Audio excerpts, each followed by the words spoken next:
Thinking Basketball Podcast. My name is Ben. Welcome back to another show. Cody, how you doing? We got a lot of great basketball to talk about, and that's what we're going to do today before we get to other stuff. I'm currently on spring break right now, which means that my primary job is the caretaker of my child, and it's a very nice change of pace. So I hope I have a different energy. I hope I have a spring break energy. I hope I have a fun and bouncy and excited energy, because that's what I'm hoping to bring to today's show. That was way too real of an answer. I was looking for something that wasn't connected to reality, and you went right to like your actual real life and your family. Yeah, what were you going to say? You want to run it back? Let's run that back. Let's do start it over. Yeah, Cody, how you doing? Fine. How about you?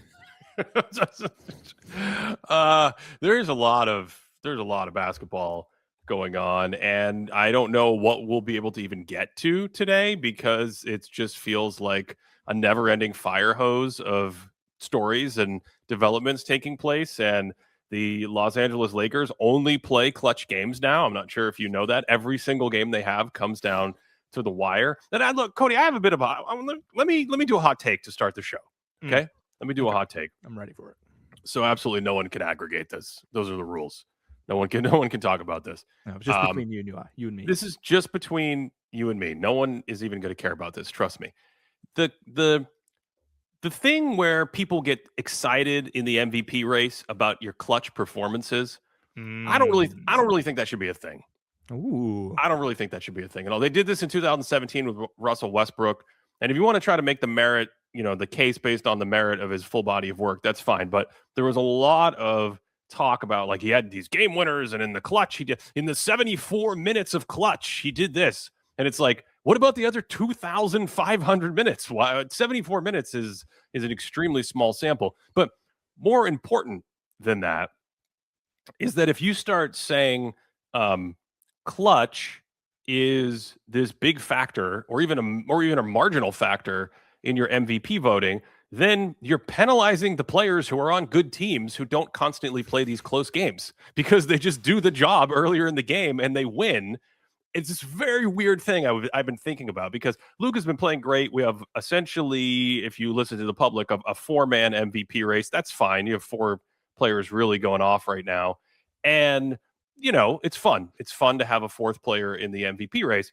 But the clutch thing is part of the juice that's coming back to what we had in 2017 with Russell Westbrook. And I'm thinking about it, and we have a video on it, and there's all kinds of stuff that goes into this. And it's like, yeah, the Thunder, they don't play as many close games, or if they do, Shai Gilgeous-Alexander is actually, his stats are like 3 times better than Luka's in the clutch. But the nature of winning or losing a clutch game in basketball comes down to you, your teammates, and the opposition. It is very random. It's hard to replicate winning clutch games. So that's my little hot take about the MVP race and clutch performance. I just don't really think it should be a thing other than like an uber duper super duper tiebreaker at the end. You bring up the point about players on the best teams just not playing. And I do think about the Thunder and the amount of fourth quarters that Shai sits. I go back to 2009, the amount of fourth quarters that LeBron James was sitting on those Cavaliers teams. And so you're right. Like, those players get punished because they're not racking up those kinds of clutch stats. So let me ask you, when you're trying to, because we're approaching some of the big boy pods coming up. Obviously, we have the playoffs, we have the Thinkies. Somewhere down the road, we got the top 10 players. We do? You sure? Hopefully, at some point. Maybe that'll just be a phone call between you and I, and we can release there can be a leak. Like, somebody can be listening in. Maybe my wife, your wife, will be listening and send it to the presses. We'll put it in ChatGPT. That's all you need now. We'll see what happens. Do you factor in clutch stats, like, at all? Is it any part of the pie chart when you're coming up with the best players in the NBA? It is almost zero. Okay. I think the compelling part for clutch performance for me has always been, is it a bit of an indicator of what happens when the game gets very grimy in the playoffs against certain opponents? And I think you can sometimes see very real things about players' strengths or weaknesses. So you can look at someone's clutch performance. You're talking about as an individual or a team, Cody? You're asking me? Oh, yeah, no, I'm clarifying.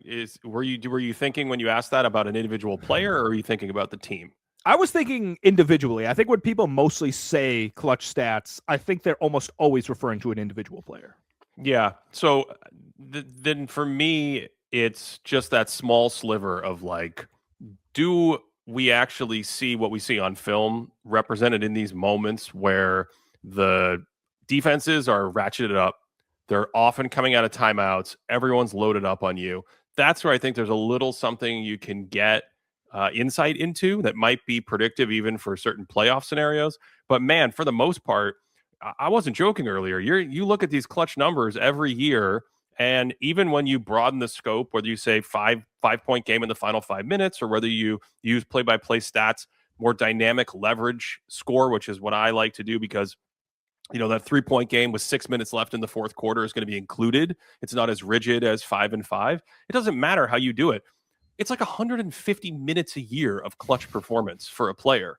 And a lot of times you'll see a guy have one set of stats in 1 year at 150 minutes and another set of stats in the next 150 minutes the next year.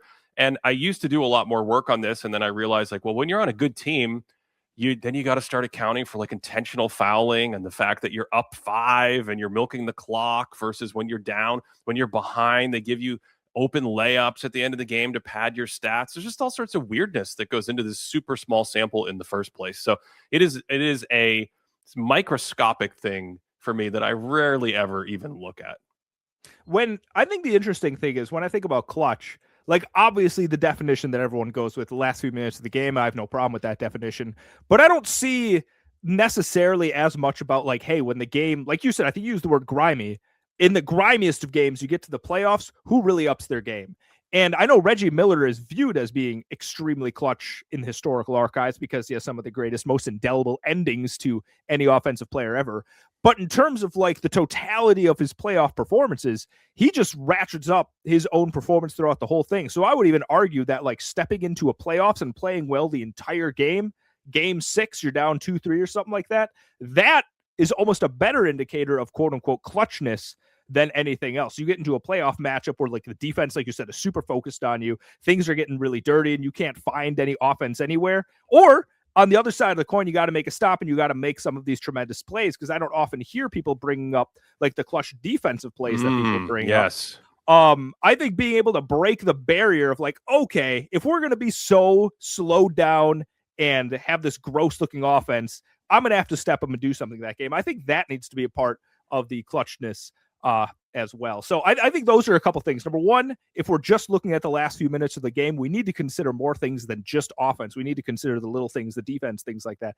And two, clutch is just like the entirety of what is your performance when your team needs you in a particularly challenging game. Yeah, if you give up a bunch of layups on one end and then hit a bunch of step back threes on the other, it somehow is a massive win for you, because every time you hit one of those step back threes, people go, he's so clutch. And they don't notice that you gave up the layups to keep the game close and keep those clutch shots sort of in play. Whereas to your point, if you're just great, I mean, this is why just the rest of the game matters so much. If you're just great all the time and you do your job in your minutes in the earlier quarters, or, on defensive possessions, then these kind of shots aren't something that other players really get a chance to have magnified when it comes to the end of the season for MVP conversation.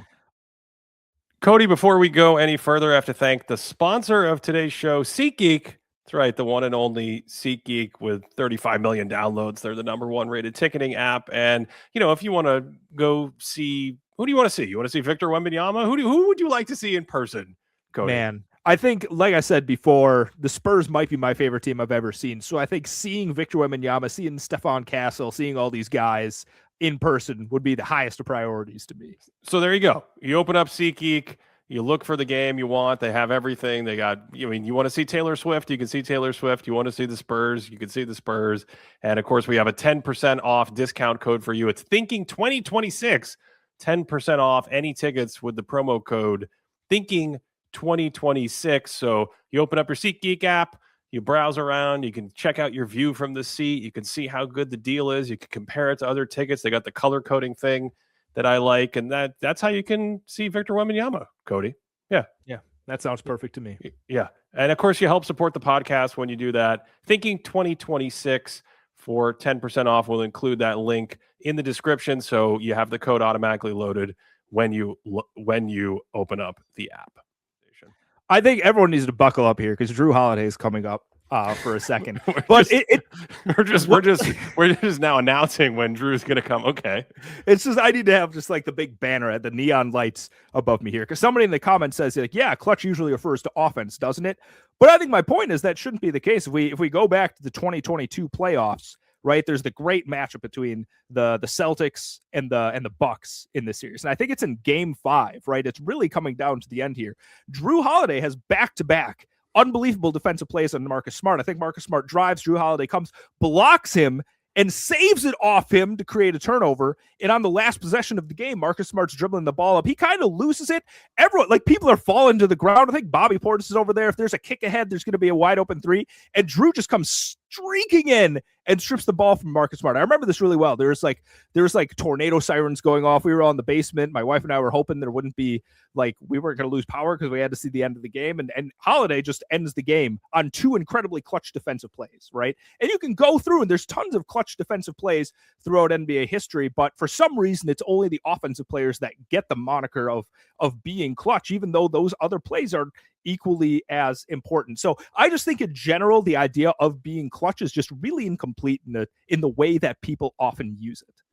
So with that said, you're adding the Lakers to your inner circle title contenders this week. Is that what's happening? Well, I mean, they're rising. Are you thinking about this? Wow. They're not in my inner circle. No, they're not in my inner circle, but they're raising considerably. I think a couple of months ago when we had a legitimate, like the last time we actually talked power ranking type stuff, I don't know if that's actually what we're doing here. I don't even think I considered them. I think I hand waved them. Yeah. I think you brought up the Lakers and I made this motion, right? I did that. Like, get away from here. I'm not saying that about the Lakers now. I think they're quite a bit more dangerous than I thought a couple of months ago. But to put them in the inner circle, I'm not there yet. I won't even say quite there yet because that implies I'm almost there. I'm not there, but they're something now. Okay. I have a series of questions and experiments to run by you. You have no idea what's coming. So how many inner circle title teams do you have right now? Oh man, can I say anywhere between 1 and 3? Depends on the moment. I don't know. Go ahead. Okay, so the Thunder are still inner circle to me. Okay, Thunder inner circle. Yep, they're still penned in there. Mm-hmm. I don't know. I got to figure out what's going on with this Nuggets thing. So the Nuggets are one of the 3. They could be one of the 3. Yes. Okay. Yep. I'm not 100% sure how I feel about them quite yet. But they seem to have everyone back. They're streaking in transition. I was checking in on them, and they got the whole like, oh, Jokic has got the ball. Everyone streaked down the court. Brown can finish in transition. Watson can do stuff off the dribble. And I think the more guys that they have on the court that can actually catch and attack, so that when Jokic goes to the bench, their offense doesn't completely fall apart. That helps them considerably. So now that they're full strength a good amount of the time, I'm interested to see like how good they can actually be. So they're part of it as well here. Ben, I don't know. I think I might be ready to also consider the Spurs in this. You might be ready to consider the Spurs. I think so. Yeah, I am. Wow. I just don't even think that's a thought at this point. I think the Spurs are absolutely inner circle. Oh, you have them like, if the Spurs win the NBA championship in a couple of months here, in a few months, you wouldn't be shocked at all. Well, that's not what inner circle is. I would not be shocked if the Spurs won the championship, but I'm saying the inner circle is the favorites. The inner circle is the set of teams that defines dominance and a playoff advantage throughout most of the other matchups that they meet up with. I can't speak the English anymore. You know what I'm trying to say? That the teams that they'll run into in the playoffs. And I think, how could you not have the Spurs there? Well, I think when I think of inner circle, the definition I work with is, I go outside and it's the 1950s, so I'm sitting in my robe on a rocking chair in the middle of the day reading my newspaper. When the Star Tribune comes and hits me right in the face and it says right at the top, San Antonio Spurs, NBA champions, would I be shocked? That's the definition I go by. And I think those are pretty much the only 3 teams that if I see that headline, I'm not going to be shocked. So I guess based off that definition, they're probably my 3 inner circle teams, because if any of them win, I'm like, okay, yeah, that makes sense. But if any other team wins, I'll be like, oh, wow, some really interesting stuff must have really happened for that to be the case. So yeah, I'm going to say those 3 teams are in my inner circle. Okay, I have 2 inner circle teams. They're the Thunder and the Spurs. And then I have the group that is behind them that I would call serious contenders. And I would not be shocked. I don't think that's the right word to use, but, Denver would be there. I think I would include the Celtics in that group. The Celtics are tough because the ceiling might have gone up, but we're just seeing a little bit more of the Jason Tatum takes 16 dribbles that we've talked about. The trying to find that offensive balance in how he plays, and the big one for me, and we'll have some content on this hopefully at some point, is their offensive rebounding game. When Tatum is out there and he's not crashing like the other wings, you actually lose a lot of value that you have to then make up for by having the first shot opportunity be much more efficient. And you need to just basically get a bigger advantage. Whereas the Celtics right now are creating a slightly lesser advantage on their first attack or their first sets of attack to lead to their first shot than the best offenses. But when you add in their offensive rebounding and their turnover economy, which comes from their style of play, comes from Peyton Pritchard being incredibly economical with the basketball, not being a high-risk passer, and then Jaylen Brown passing the basketball to the rim. We've seen this archetype before, most famously with Michael Jordan. Keeps your turnovers low, your offensive rebounds high, and we don't want to get into them today, but the Celtics are on the fence for me. The Nuggets would be there, and then I'd have to think if I had another team. Is there any other teams that would be in consideration? I think that's it. I don't know how you feel about any of those other East teams. The Knicks, the Pistons, the Cavaliers. The Pistons are tough because I don't like the way they match up with the best teams in the West. There's also this element with all these teams, and I think you've brought this up before with the Pistons about the number of legitimate offensive initiators you have in the playoffs and how important that is in today's game. Do you need two really, really good offensive initiators? If you only rely on one, what happens when they're not on the court? Do you have three? Do you have four? I think if you look at a team like San Antonio gets offensive pressure and offensive possessions directly or indirectly through Victor Wembanyama. They also have De'Aaron Fox. They also have Stephon Castle. They also have Dylan Harper, who can do it off the bench. And that doesn't even include any of their sort of peripheral role players who usually shoot, but every once in a while, Harrison Barnes takes you on an adventure with 5 loping steps to the rim or something like that. So they have a lot of players that can do that at a very high level. One thing I'll say about the Thunder is not only do they have Shea, but you see someone like Ajay Mitchell this year, Cody. That to me, when my eye sees that, that's like playoff level offensive initiator. You can give him the ball and he can break people down off the dribble. He can get to some good shots. He can run some of the things they want to run or successfully attack out of the sets that they want to set up. And then you go back to Detroit, and Detroit has not had Cade Cunningham. Now, the thing that's really impressive about Detroit is their defense is still really good across the board. And we'll get to that when we get to the Thinkies. And they are really good at playing their style of play, which means they're going to turn you over. They're going to crash the glass. They're going to get into the paint, be big and physical, and beat you up. And then the question is, well, how much can you take away the offense if they don't have multiple offensive initiators after Cade? It's like Jalen Duren is kind of like a half of an offensive initiator. I don't know. He's got enough skills that he can attack and create a little bit, but he's not out here like, hey, Cade's on the bench. We're just going to run stuff through Duren and he's going to bend the defense around like Austin Reeves or LeBron would at that level when Luka's on the bench or something like that. Dennis Jenkins, is he able to do it at a playoff level against playoff defenses?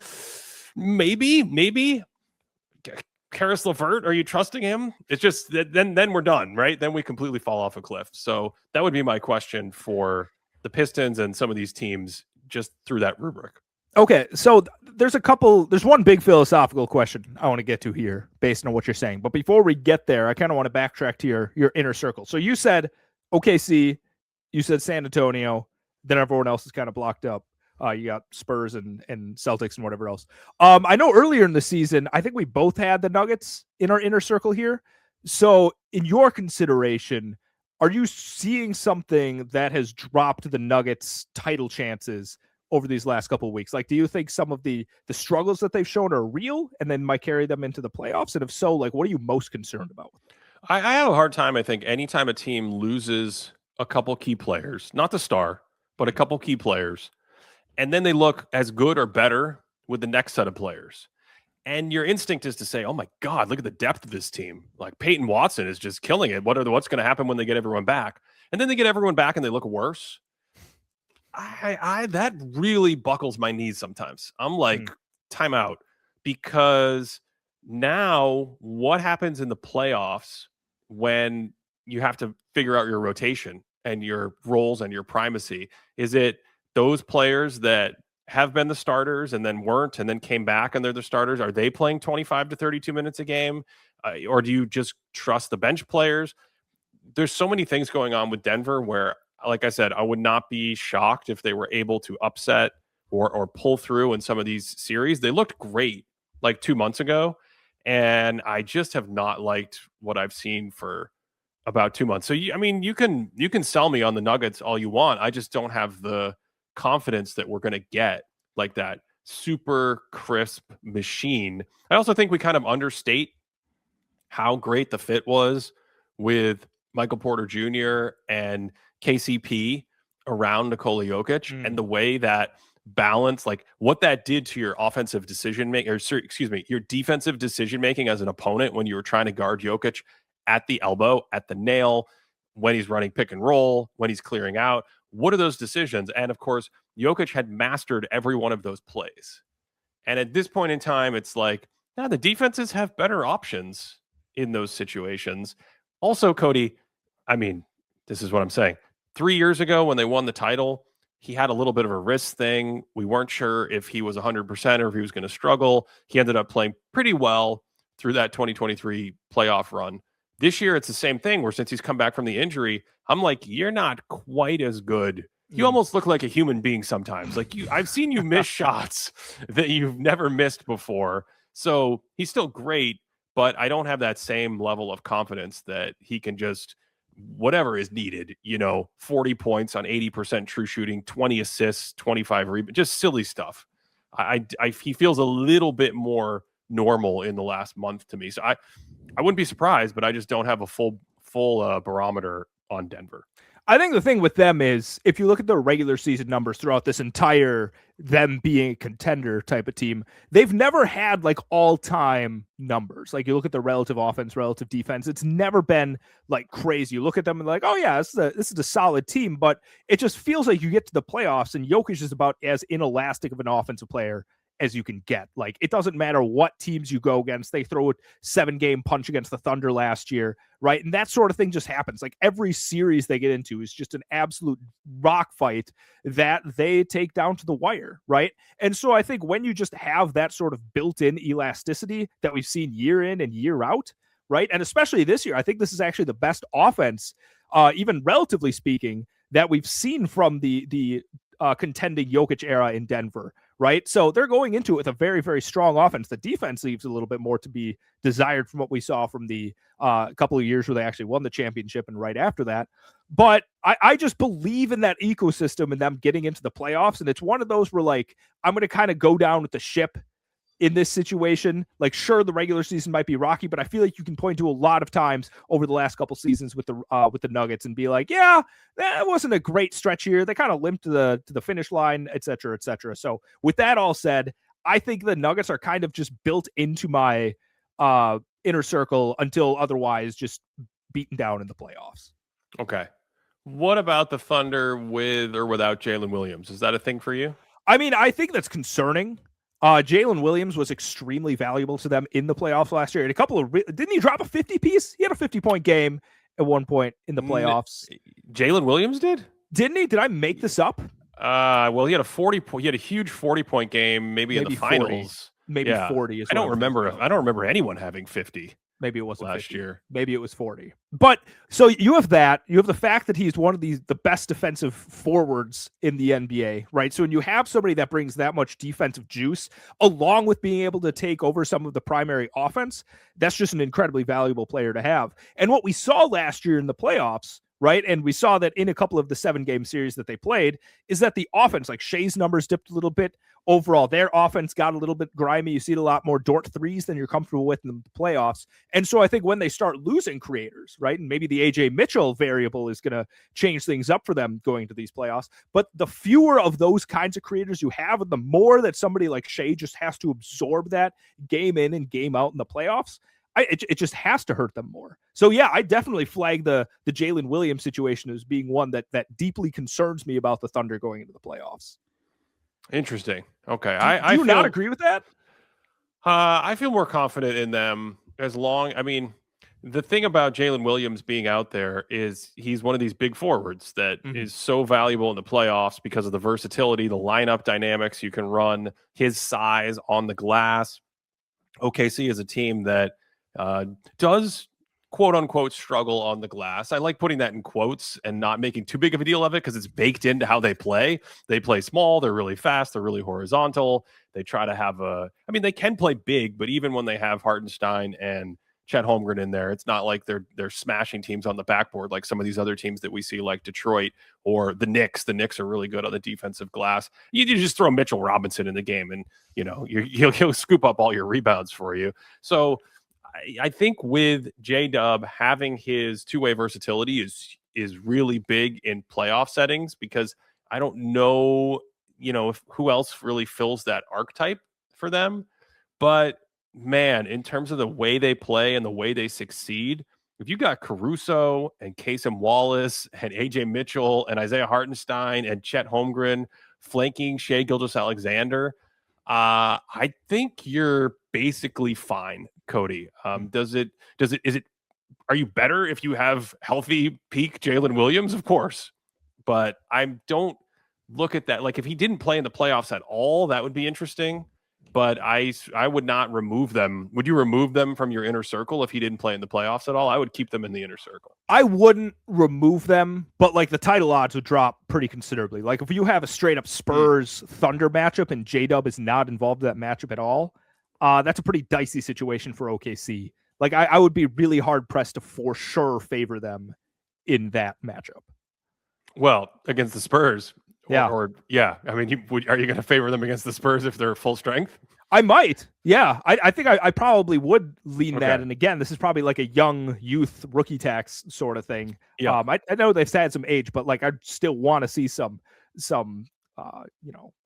the word I'm looking for that I can't right now. I want to see them be battle tested in the playoffs a little bit more. To your point, though, what you were talking about, Ajay Mitchell and the way that they're able to create. It was the Magic game a couple of days ago, right? And you start the second quarter, Shea's not out there. And so much of their offense was running through Isaiah Hartenstein as this DHO type of hub. And he is so good at that role. I think he starts off with 2 straight lobs, basically. Maybe not straight, but he has 2 lobs to Chet in the first couple of minutes in that second quarter. Right. And so the offense turns into the DHO hub and Ajay Mitchell doing a lot of creation. And they have this great 2-man back and forth game. And honestly, I was watching it and I'm like, am I sure I don't like watching this bench lineup a little bit more than I even like watching the offense of the starters for the Thunder? But then Mitchell comes in, right? And you have the great passing from the big man. And he has this one play where Ajay Mitchell he gets the ball. He drives into the basket, has this great laydown, doesn't really turn into anything. So he backtracks himself out to the corner. He catches it, fakes, drives again.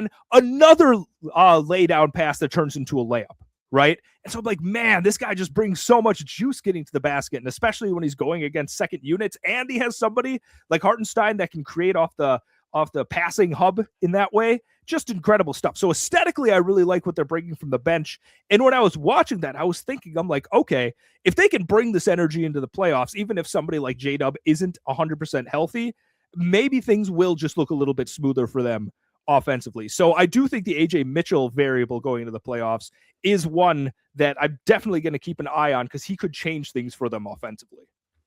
Ajay Mitchell is a top blank player in the NBA. Ajay Mitchell is a top blank player in the NBA. What's in that blank for you? Wow. That's really tough because he's in the range where it's tough to for sure say a number, right? Okay. Because Well, that's why you don't have to say a number. You can say the range. here's the thing about AJ Mitchell, right? When he's on the court, it's almost split. He's almost played half of his minutes with Shea and half of his minutes without Shea, right? And so when he's on the court with Shea, he's like an 18 points per 75, 62% true shooting guy, like 3.5-ish assists per 75. Okay. When he's on without Shea, there's actually a drop off in true shooting percentage. It goes down to 56% true shooting. The points per 75 only go up to a shade under 21. So you don't see a huge jump in there, but he almost doubles his assists per 75.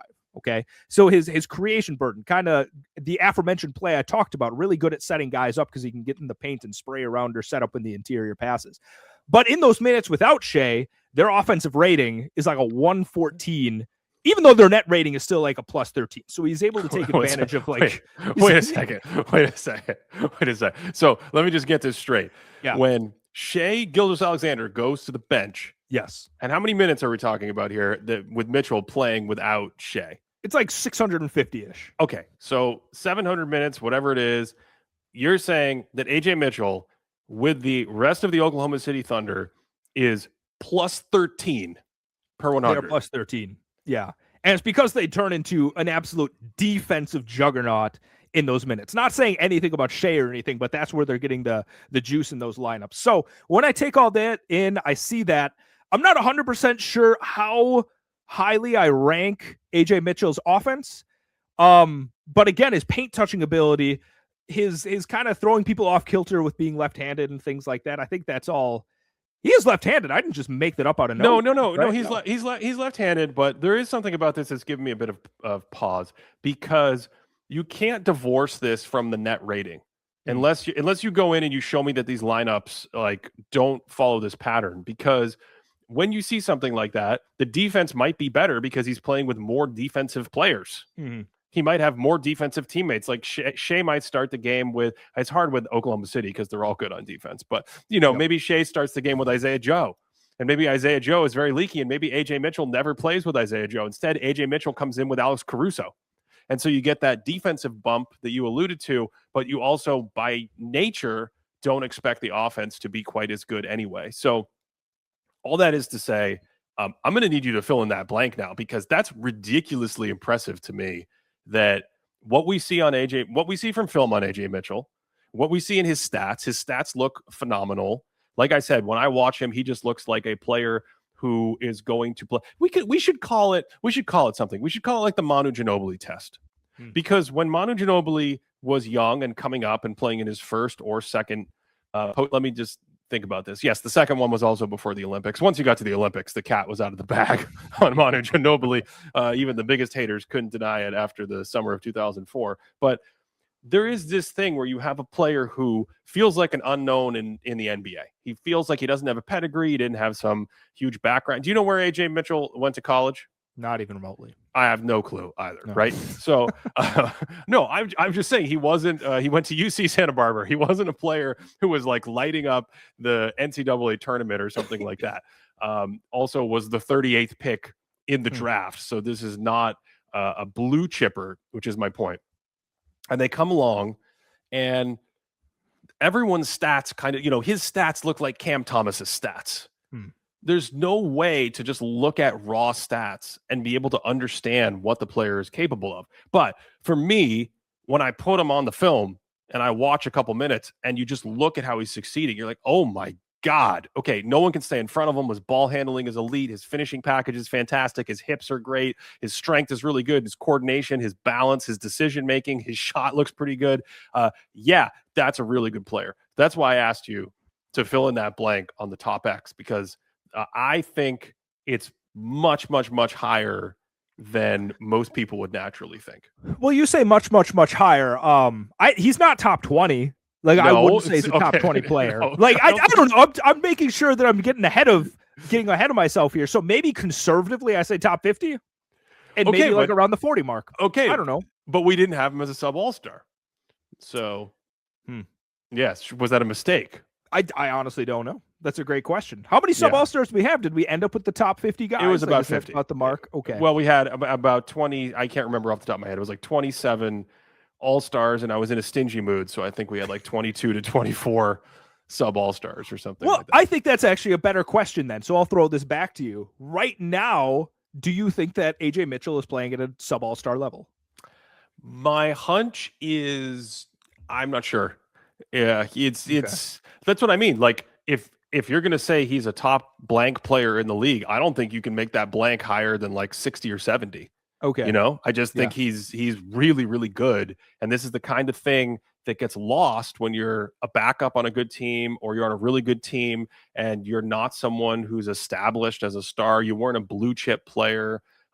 Even me selling rookie Dylan Harper is hard to people, but Dylan Harper just turned 20 and you know, he doesn't have the experience and he's going to get better in the future. But like AJ Mitchell is really good. That's the point. And I think it really matters for a team like Oklahoma City, who also picked up Jared McCain. I don't think Jared McCain is as good as AJ Mitchell, but it's another offensive piece that can, at least on the offensive side, really round out their roster and make them dangerous. And you help displace what they've lost from Jalen Williams with this depth, Cody. I mean, they have so many great defenders across the board, and they now have some more offensive players compared to what they were looking at last year. Even Cason Wallace, a year older, is better offensively. Even Chet Holmgren, a year older, is better offensively. So that's my way of saying I'm not worried about OKC. Well, I think that actually just shows the value of how many top 100 guys do you have? Like, obviously, you can look at the playoff contenders and say, oh, they have the, you know, 2 top 20 guys, they have a top 5 guy, whatever else. But at the end of the day, like, however, the guys that are actually going to be getting minutes, would they crack the top 100?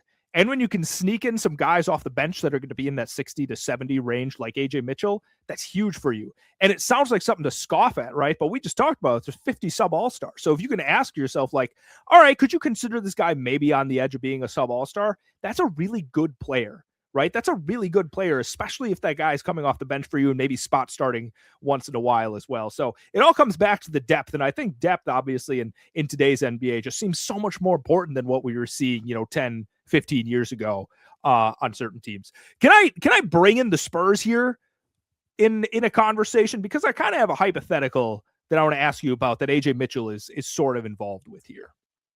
Oh, I'm ready. Let's go. When I think about the Spurs and their offense, right, you have Steph Castle, you have De'Aaron Fox, you have Dylan Harper. You have 3 guys that can just manufacture paint touches, right? You got athleticism, you got wiliness, you got the handle, you got strength, all kinds of things like that. What you don't have in those 3 guys is top tier shooters, right? Like Fox is the best shooter of the 3, and even you wouldn't call him a knockdown shooter. And AJ Mitchell's like, he takes fewer than league average 3-point attempts per 100, and he shoots like 35% or so from the field. So fine-ish 3-point shooter. But when I look at the Spurs, would you rather one of those guys be worse at getting into the paint and being a better shooter? Or do you actually think there's something to just jam packing a roster with a bunch of paint touchers, even if it means sacrificing 3-point spacing? No, I don't want to sacrifice the spacing. I always like shooting, but that's why they play Julian Champagny with the lineup. That's why they play Harrison Barnes with that lineup. They're trying to get more shooting out there to help space the floor. This is a bigger question for the Pistons.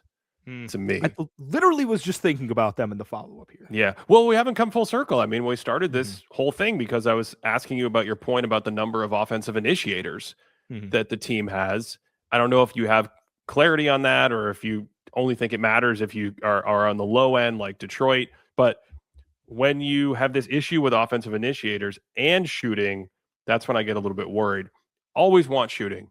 Always want shooting. It is a great skill to have, but I don't know. They have 3 guys. Would I rather have one of those guys be a great shooter and less of a penetrator? Of course, because there's some redundancy, right? They got 3 of them. Yep. But yeah, I do think to your question though, having 2, so it's one after another. First primary action, swing it to the second side. Here he comes downhill, transition, either side of the court, hit one of these guys streaking down the lane. Somebody goes to the bench. We always have someone with that downhill pressure on the court. I do think that's way better than one. It's an advantage. Yeah. So I think that's the interesting thing is I don't actually have the numbers for how much those 3 guys play together, But since there are 3 of them and one of them is a bench player, you almost always can have 2 of them on the court, right? You almost basically will always have at least one, but you can have 2. And when you have that, there's something to swinging the ball around and being able to attack the space. You know, we talk about this guy quite a bit, but this would make somebody like Manu Ginobili just so incredibly deadly, as he's equally good taking the spot of 3. He's equally good going off the dribble and creating that way, right? And you just don't see that exact archetype quite as much. But having 3 guys and having 2 guys basically at all times being on the court that can keep the cycle just keep moving around with some other guys. Wemby himself is a big man that can space the court. Champagnie, like you said, hitting some threes. That's obviously very valuable. The Pistons are kind of interesting in that sense where Cade Cunningham, he's like in the 95th percentile in terms of drives per 36, according to the thinkingbasketball.net database. Dennis Jenkins is in the 85th percentile. Right? He's another player that gets into the paint really, really often. But to your point, who are they passing to that's going to be knocking down shots? Obviously, Duncan Robinson is out there and he can make some shots. Kevin Huerter, we've talked about the fact that he's not like a knockdown 3-point shooter. So it's basically just Robinson that's spacing the court in any sort of way that's going to scare a playoff defense. Yeah. Well, I don't know how many minutes Kevin Huerter is going to get in the playoff rotation. I think I'm on record as saying Javonte Green should be getting more minutes than him. Yes. There's a really good question from the audience about this conversation. When we get to the playoffs, will we see defenses stick their center on Stephon Castle and then have the smaller player guard Victor Wembanyama? I think we will see that tactic, absolutely. But this is where this whole idea of playoff skill comes in and why I'm so high on Stephon Castle.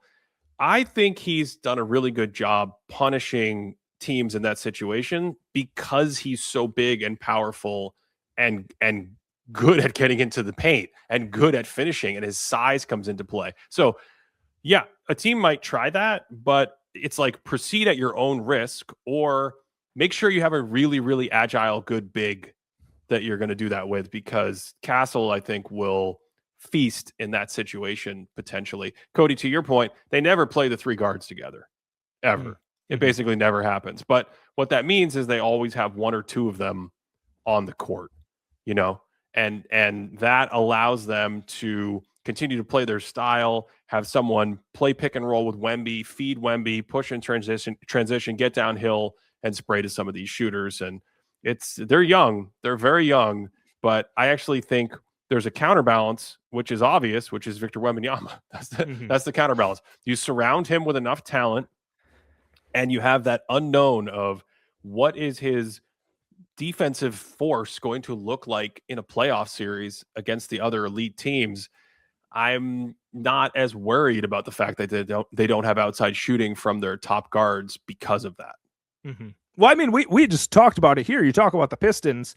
I mean, how many shooters do the Spurs have that are better than what the Pistons have? Like, Wembanyama would be basically the second best 3-point shooter on the Pistons if he was on alone, right? So that's your center that's doing that. That doesn't count Champagnie or anyone else that's getting minutes out there. So they obviously have the trump card that is Wembanyama defensively, but they also have more guys that are going to be on the court creating than we see from the Pistons. So I think that's kind of a different concern and conversation than what we're dealing with the Pistons. Well, they have sneaky depth too. I mean, we've been negligent and not mentioned some of these other names, but you just got to it with the 3-point shooting. Like Keldon Johnson can shoot threes, but Keldon Johnson also gives them that beef lineup that they need in matchups where the game gets really physical and really kind of violent in the paint sometimes. That's the way he plays. We mentioned Harrison Barnes. These are all 38, 39% 3-point shooters. Julian Champagnie is like the new BJ Armstrong. He's like 80% from the corners. He's just ridiculous over there. And the other name we haven't mentioned, same high volume, 38% 3-point shooter this year, is Devin Vassell. Mm-hmm. So that gives them this athleticism, this length, this shooting, this depth. And you surround that with Wembanyama. It's a lot of fun. And the punch that Vassell brings that you definitely don't see with like the Pistons or other teams like that is the mid-range, right? Like Vassell is solid at hitting the 3-point shot, but he's also very comfortable and probably prefers getting into the mid-range zone to take some of those mid-range types of shots. So it's not like he's creating off drives like you would see from Castle or Fox, but he can pump, he can take a dribble in, he can kind of maneuver around that area and still damage a defense in that way. So they have quite a few weapons to hit you with. So I don't mean to like really come at the Pistons. I really enjoy the Pistons. And I like the Pistons a lot. And Keldon Johnson is just a Pistons player, right? Like if you just transplanted him over to Detroit, he would just fit right in. He looks exactly like the team that they have. But they just don't have that upper limit that Wembanyama and some of this other creation has that you see from the Spurs. So, but yeah, I just think that's an interesting philosophical idea of how much shooting do you want to sacrifice if you're able to get more 3-point shooting out of it, because it's almost like the Hornets are kind of the opposite of that, right? Like LaMelo, Con Knippel, Brandon Miller, these guys are super high volume 3-point shooters, and at least 2 of them are very good. Miller's a good 3-point shooter. He's a very good 3-point shooter that the Pistons would love to have, but the other 2 guys are much higher volume. But again, those 3 guys aren't attacking the paint with the strength and reckless abandon athleticism that the Spurs guys bring to the table. So I think those 2 offensive philosophies really juxtapose each other in a way that's going to be fascinating to watch in the playoffs. Okay. I think there's only a couple other teams left, even as candidates for this conversation. Do you have a sleeper team that you would not be surprised if they made the finals or something like that? A sleeper team. Well, I don't know. I don't know what we call it. You had your wouldn't be shocked for inner circle. I assume everyone else left on the board would shock you. So would you count the Knicks or the Cavaliers making it to the finals a sleeper team? Okay, that's kind of my point, right? Like, I think the Knicks can make the finals. I agree. I am not as convinced the Cavaliers can make the finals. Okay. Why? What is it about the Cavaliers? What is it about the Cavaliers that make you nervous? I don't know. What is it about the Cavaliers that makes you think they can make the finals? Well, I mean, I hate to be reductive here, but the Cavaliers have good players and they seem to have more depth. And Max Strus is coming back, and I think that adds a little bit more depth to him. He had some shooting. He's a stout defender. I think he's one of these guys that can catch, pump, and create a little bit off there. And I like the bench guys that they picked up in the Harden trade, right? So not only do you have Harden, you have Mitchell, you have the defensive Mobley. I think Jarrett Allen we've seen take a dip in the playoffs, so I'm really interested to see how rotations work. In that respect, I would like to see Mobley actually playing more of the 5 there. I think that opens up their offense just so much more. But they have the depth. Keon Ellis, I'm really excited to see get some playoff minutes coming to the playoffs. So I don't know. You throw all of that in there, and I'm like, this is a really dangerous team. And if you have them go against the Knicks, like, am I for sure going to pick the Knicks over them? I don't necessarily think. I think that's a coin flip right now if that series were to start tonight. Okay. You're not wavering at all based on how they've looked in the last couple of weeks or anything like that. I just don't see the evidence necessarily that the team they have put together can really, because you got those top 2 or 3 teams in the East. These are really good teams. Mm-hmm. I think you're going to have to get through 2 of them, right? Yep. So that's where I just get a little bit more concerned, where I feel like the Knicks matchup wise and skill wise can do it. The Pistons can do it, and the Celtics can do it. The Cavs feel like they're half a rung below in terms of the ceiling, the high end sort of performance of the team from what I've seen. Well, let me ask you something about the Celtics, because a big part of what they're able to do, they have especially before Tatum was there and he's off the court, they have so much of their ball movement, right? Peyton Pritchard setting the Spain screen and popping up, and Derek White's flying all over, and Hugo Gonzalez is coming from the corner and crashing the offensive glass and things like that. Do you think they'll be able to keep that philosophy up during the playoffs, or do you think there's going to be adjustments that make the game a little bit too grimy for that, where you actually see the Tatum offense being more valuable to them, and they actually lose quite a bit of their value because they were able to ride some of these other offensive ideas throughout the regular season? This is just the Celtics? Just the Celtics. I think that's exactly the theory. Yeah. But I still want them to find the balance. Mm-hmm. I still think for a lot of the game, and you've seen it a little bit at times in his first couple games back. But I think for a lot of the game, they want to be in that flow state. They want the ball moving from side to side. Jaylen Brown's isolation game continues to be key for them. That is actually bigger to me than saying, oh, Tatum, go isolate and get us a basket when things aren't going well. No, like the Celtics have enough skill where if it doesn't work, get Jaylen Brown the floor configured with that Shai Gilgeous-Alexander spacing that he likes. Give him all that space. He's the one who's putting his head down and getting to the free throw line or getting a really good shot if you're going to play that style. That's where I'm still, that literal moment right there, Cody, that element is where I'm still a little unsure about what's actually going to happen with the Celtics in the playoffs, because Tatum, just his mentality is, I'm going to come back and I got to be the star. And I don't think that's going to benefit them if that's what you're asking. If you're asking, can having another isolation scorer who can create his own shot, who can hit 3 or 4 threes in a quarter just over people because he's so tall, does that kind of give them a theoretical boost in their ceiling against these best teams? I think the answer is yes, but there's still a gray area for me where I'm not sure what's going to happen. So going to the Cavs for a second, here's what makes it tough to judge exactly what they're looking like as of late. Here are the last games they played. They played the Pelicans, the Bulls, the Bucks, the Mavericks, the Magic, the 76ers. Yeah, but it hasn't looked great. So, I don't know. It has not looked very good in those games. They've lost, They lost 2 of those? They lost 2 of them, so they went whatever in 2, and maybe they're not like dominant and whatever else. But if we go back, the last few like big time games that they've played, they played Boston, then they played Detroit twice. Okay, I think one of those Detroit games that they played, the one that they ended up losing, I don't think Harden or Mitchell were playing. Right, so they've basically in this like Harden era in the last few weeks here have only played against the Celtics and the Pistons for me to be able to really dive in and look at and say, okay, this is the team that I'm going to see when we get into the playoffs. And they split them, right? They lost to Boston and they beat Detroit in one of those games. I don't remember the context of that Detroit game off the top of my head here. But I think my point is early on when the Harden trade happened, I was watching, I'm like, this seems like a solid team that I'm interested in. And there just hasn't been enough key games for me to dive in. Because I don't know about you, I'm not diving into like them playing Milwaukee and being like, all right, this is the team that I'm really going to be scouting for the playoffs. So I need to see them. Why not? Why aren't you doing that?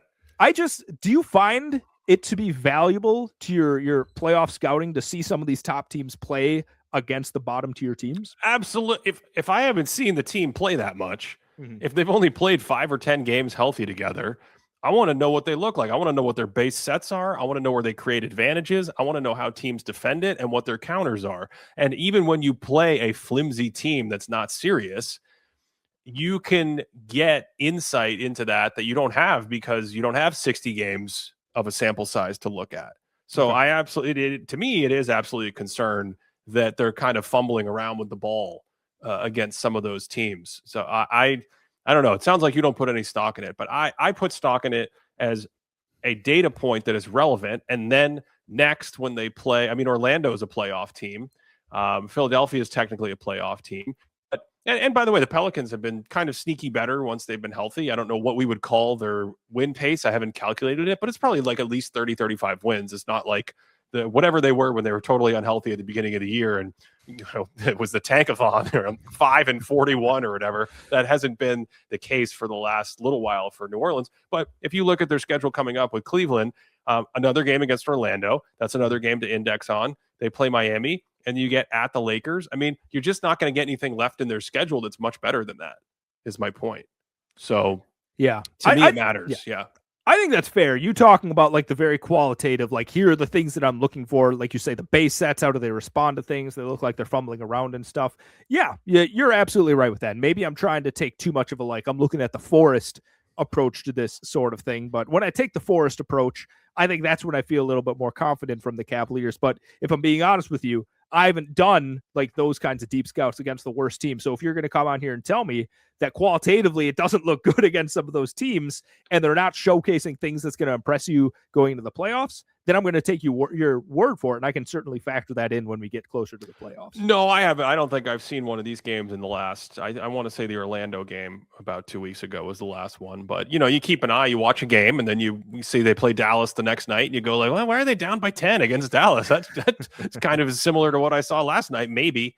Anyway, I don't know. Do you have any other topics that you would like to do? Have we run the gauntlet of your inner circle concepts? And we have a month until the playoffs. We've put this in the sand. People can go back in the future and they can listen and they can say, look at how drunk and crazy these guys were. And they didn't even pick Cleveland to win the title. Then they're lying about it. Yeah, go ahead. I want to say something about LeBron's defense, but I don't know if this is going to open a whole can of worms. So maybe I'll just bring it up here. That's okay. All right. Let's do it. Let's just go for it. I thought you were going to punt. Bringing up. So I don't think you're over your quota, though. I think you're over quota. You had a whole Drew Holiday story earlier in the show. I don't know. Do you have any other topics that aren't LeBron related? I guess we can save that because I've liked what I've seen defensively, and I think that's a bigger philosophical conversation about stuff. But yeah, I think the Lakers have been really enjoyable to watch, and I think they can make some noise in the playoffs, but not inner circle. Not quite there. Not inner circle. No. Yeah. To support us, patreon.com/thinkingbasketball. It's the best way to do it. Cody, what would you like to talk about now? Or we could just end the show. I mean, we don't have to, we could do whatever. You brought up you've been texting me some of these movie topics as of late, and I was wondering if that was the direction you wanted to go today. I think it was something about like competitions between two people that aren't necessarily a villain hero sort of thing. That's right. Talk about that. That's right. What I was thinking about was, what is the best rivalry? That was the word I used. So the best rivalry. What does that mean? The best on-screen rivalry or rivalries. So basically, I was thinking like when you're watching something and there's not necessarily a clear villain or hero. There is a level of competition or one-upsmanship between these two characters, dueling protagonists or something like that, and they want to out-duel and outmaneuver each other in the film. And in many cases, it is like the core of the film. That was something that popped into my head as a fun topic, but I don't know if we have enough. We might need 5 hours to talk about that. I mean, there's just so many good ones to honor and think about. What is a first one that comes to mind? Let's bat this one around. We have before the hour mark. Rush, like the band. Like that's what we're talking about, the competition between them. No, we're talking about movies, right? That's the racing movie, right? You have not seen Rush? I haven't seen Rush, no. Okay, well then I picked the worst entry point possible. What about Heat? Is that a safer entry point? Heat's a great one, but let me ask you something in terms of Rush. What makes this, like you threw this out here, and there's a ton of sports movies you could say here, right? What makes you say Rush over any of these other ones? You mean, what is it about well, I don't want to, man, you haven't even seen this movie. You can tell me some stuff. It's okay. This is safe. What is it about dueling protagonists that make it so great that the rivalry is great? That's what you're asking? What about Rush makes it be the first one that comes to mind for you? I think a key here is the interplay between the two different types of personalities in the rivalry, right? And then also what happens to their relationship because of the rivalry. I think those are like the two massive dynamics that make rivalry films and film rivalries so interesting and compelling and fun in many cases. So you have two totally different types of personalities in the story. It's a true story, by the way, Cody. So, I mean, you could read about what happens. Don't do that. Just watch the movie. You got to go see it. Have you been doing your homework? Did you see Burning? I gave you Burning a couple weeks ago. I did. I watched Burning. Okay. So you've done something. So you're caught up on your homework. So now your next assignment is this week is Rush. That's your next assignment. But you throw one out there and maybe we can discuss a little bit, because I have a handful of others that I think are the stars of this category, and for that exact reason, it's the dynamic between the two characters. So it's kind of like the when we were talking about villains, I think last week, I have these categories and I kind of want to punt some out of here, because when you talk about villains, I want to send away like the deathless monster sort of category. And I feel the same way about sports movies here, because it almost feels too easy. Because the first one that comes to mind here is like Challengers from a couple of years ago. Challengers right? is on my list. Yeah. Challengers is spectacular. I love that movie, and it's not clear that any of the two guys that are competing there are truly villains. Like, they're both villainous in their own particular ways, without really going into much more from that. But I think that meets the archetype quite well for you. But again, it's so easily manifested on screen with like a tennis match, right? So it's like when you have the tennis match that's not actually about tennis sort of thing.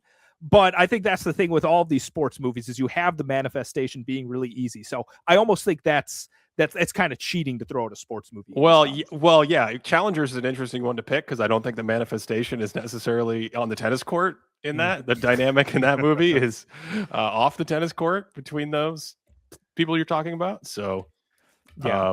I have a few more. Do you have? Okay. But I want to hear your thoughts on these categories, because I think that's what ends up happening. You start thinking about these questions and you realize, what is it about certain movies or certain setups that make them work versus others. So the first one that I really like, the first one that I thought of immediately, and maybe you could quibble it's a sports one, but I don't think so. I think Zoolander hits this perfectly. I have Zoolander written down. Yes. The battle between Derek Zoolander and Hansel like throughout the entire movie is brilliant. Like the first interaction between them, they bump into each other. It's like, excuse me, brah, and it just pauses.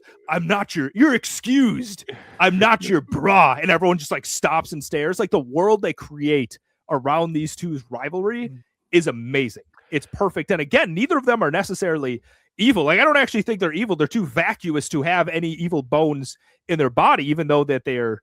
Not to spoil anything about Zoolander. Well, the thing is that to the point of this, I think one of the reasons I thought of that was what ends up happening with the relationship dynamic between the two of them as the movie goes forward. And it's sort of, I think in so many of these cases, that relationship, that what do they call it sometimes, like that frenemy dynamic really makes the sort of growth of the film. That's the heartbeat of the film, is what happens between those two guys who are these just incredible rivals in the modeling industry, just legendary rivals as models. And then essentially they're put in a position where they may or may not have to overcome their modeling differences. It's really deep stuff.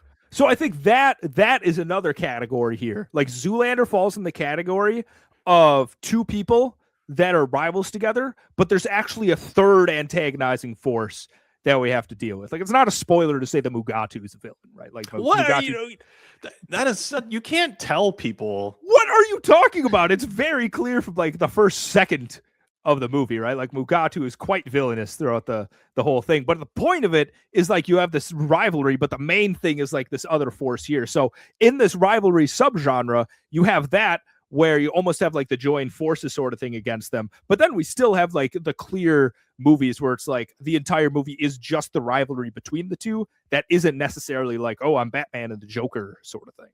The audience has come to life, and it's like they're reading my notes a little bit, so I want to make sure I don't skip over these. Someone has yelled out Rocky and Apollo Creed. I feel like that would be Rocky 2.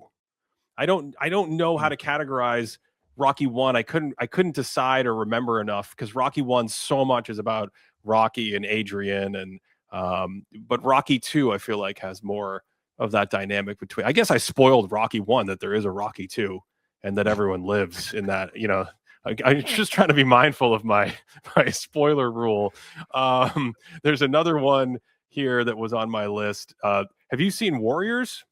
No, I have not seen Warriors. Okay, that's you get two brothers going at each other in that movie. That's another good one. I've got a ton more though. Do you have other thoughts, or do you just want to talk about Zoolander more? Well, oh my God, we could do an entire pod on Zoolander. I think if I were to make a top 5 movies that I quote and just like is in the back of my head, Zoolander just pops up quite a bit. There's a lot of things that just seem to be relevant in everyday life. Cody does quote Zoolander quite a bit behind the scenes. Yes, I mean, if there's a basketball player that can't go left, I'm going to hear about it.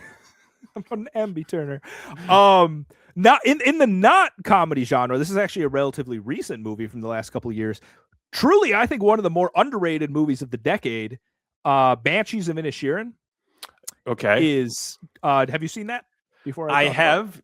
Yes, it was not at the top of my. I thought about it, and it was not at the top of my list for this exercise. But yes. Well, I think, again, without getting too much into spoilery territory, but it's not two people in competition, so to speak, as much as like one person trying to win back somebody else, right? And there's more of like the two prevailing philosophies of a developing friendship sort of thing, and like the escalation that occurs there. Do you think it had one-upsmanship?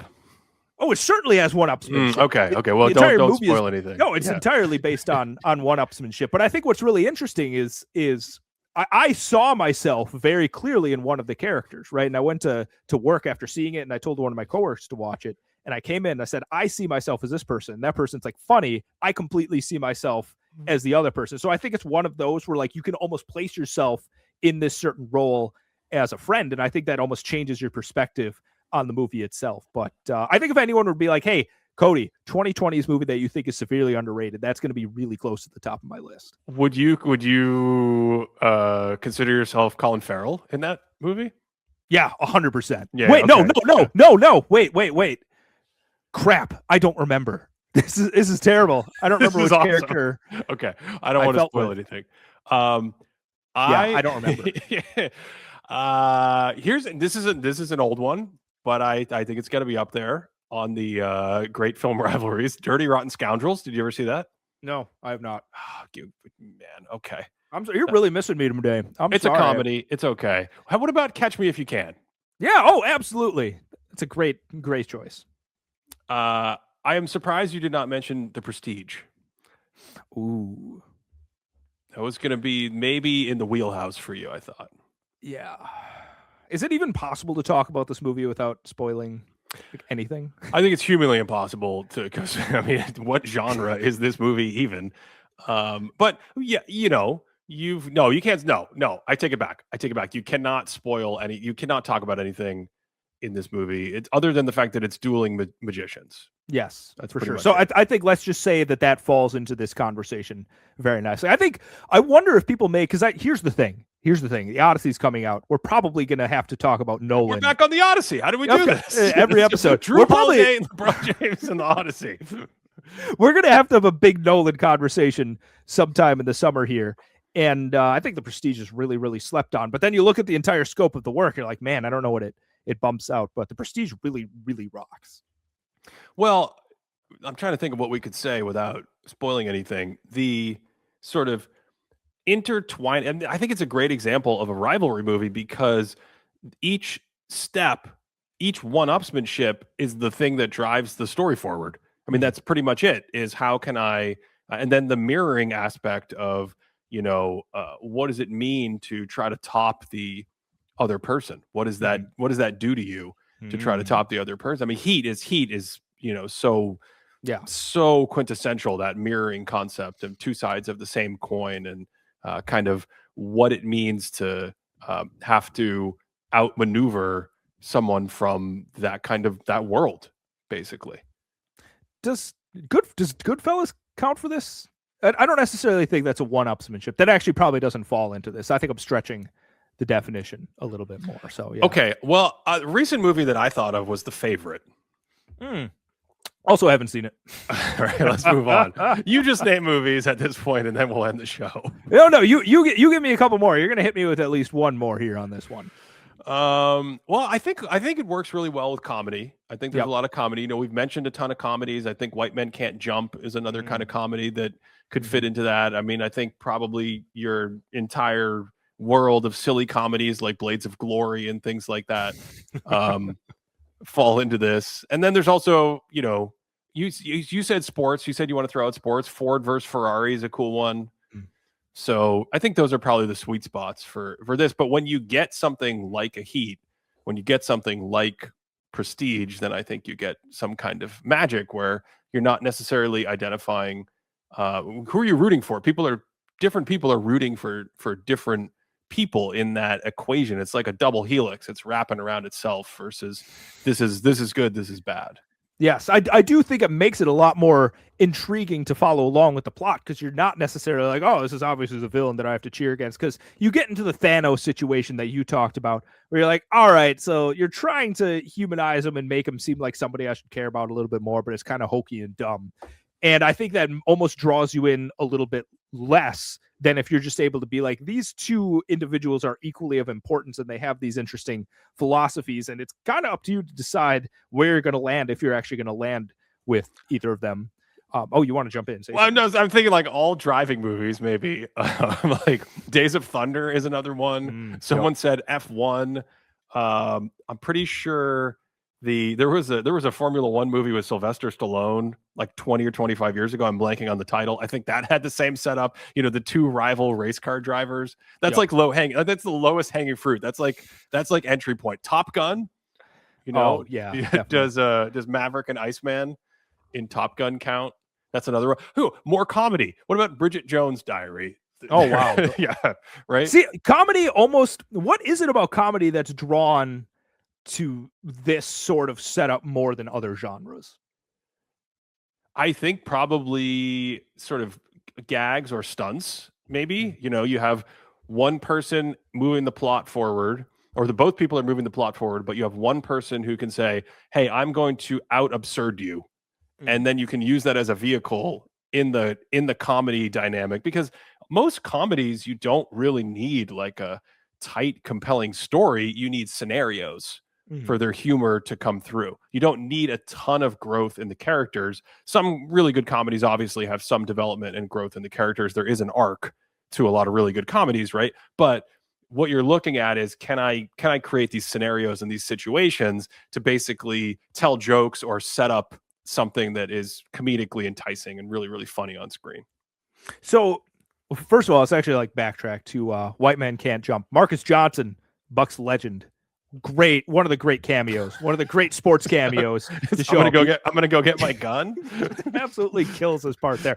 By the way, when we were talking about our favorite teams of all time last week, I completely left out both iterations of the 80s Bucks. The first one with Marcus Johnson, the second one I forgot with not Sidney Moncrief, with Paul Pressey and them.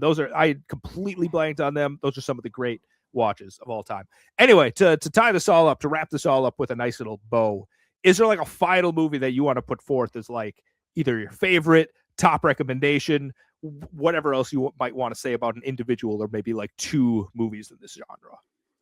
I think I already got out my heavy hitters. Okay. I was wondering if like the new 310 to Yuma would count, but I don't know. I don't know if there's enough one-upsmanship going on. I don't want to give away anything in the story, but so the ones I mentioned earlier, I think, are just the quintessential rivalries on film. Heat, Rush, Warriors is really good. Prestige, Catch Me If You Can, Favorite. Those would be the big ones. If you want like a really deep cut for like a fun rivalry, Pushing Tin is a John Cusack, Billy Bob Thornton comedy about dudes that fly planes. The exact same setup we're talking about, though, right? Like you drive cars, you fly planes. I think that would be my deep cut recommendation. And then if I had a like off the beaten path, I mean, you're not going to like this because it's Paul Thomas Anderson, so you're not going to like this. So. Oh, wait, whoa! You're saying a lot right here. What am I not going to like? Well, I was wondering if you could consider The Master a rivalry movie. Oh, yeah. That's a really good call. I don't know. That was the weirdest kind of one I could think of. So here's the thing about the rivalry thing is, can you have a rivalry when there's such a big power dynamic? And I think the power dynamic right. The Master is a key part of it. Yeah. I don't think it's a rivalry now that I think about it. Someone in the audience has yelled out a great modern answer, RRR. Mm-hmm. That's a good one. That's a good one. Yeah, in your little list, you also didn't say Zoolander. I need to throw. Sorry, I had that written down. Yeah, so my little list. Your little list. Did you have any others that we didn't mention? I'm surprised you didn't go with more comedies. Yeah. What else do you got? I didn't. I wanted to keep this. I wanted to keep this a lot tighter. I actually don't have a very big list. I came up with like 3, and I'm like, this is what I'm bringing to the table for this podcast to limit myself from talking for an extended amount of time. And what were those three? What did I say? I said Zoolander, I said Banshees of Inisherin, I said Challengers, even though Challengers I used as a non-example because it's a sports movie. Okay.